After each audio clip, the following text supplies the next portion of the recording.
আকাশ প্রতিরক্ষার কেনার চুক্তিটি করে। তো এই চুক্তি শেষে ইরানের কাছে পৌঁছে গেছে তার আকাশ প্রতিরক্ষা সিস্টেম। তবে ব্রিক্স নিউজের ইনস্টাগ্রামে বলা হয়েছিল যে যুদ্ধ বিমান ইরানের কাছে পৌঁছেছে। এটি হলো ব্রিক্স নিউজের ইনস্টাগ্রাম। তবে ইরান বা আদার্স কোনো গণমাধ্যম এই ব্যাপারটি জোরে সোরে বলে। এখন এটি কতটুকু কনফার্ম, এটা মানে আমরা একদম কনফার্মলি বলতে পারি না। কারণ ইরানকে অস্ত্র দেয়া, অর্থ দেয়া বা ইরানের পণ্য কেনা এটি খুব অসম্ভব একটি কাজ হয়ে গেছে, কারণ ইরানের উপর মার্কিন স্যাংশন রয়েছে।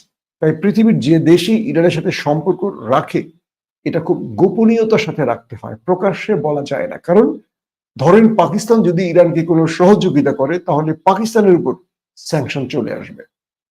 তাই ইরান নিজেরা যে বিষয়গুলো স্বীকার না করে সেই বিষয়গুলো বিভিন্ন গণমাধ্যম, সেটা মিডল ইস্ট আই হতে পারে, আরাবিয়ান নিউজ হতে পারে, বা মার্কিন বা ইসরায়েলি গণমাধ্যম হতে পারে, তাদের সোর্সের মাধ্যমে এই খবরগুলো আসে। তাই এটার নির্ভরযোগ্য সূত্র বা তথ্য বলা খুবই মুশকিল হয়ে পড়ে গেল বিষয়টি।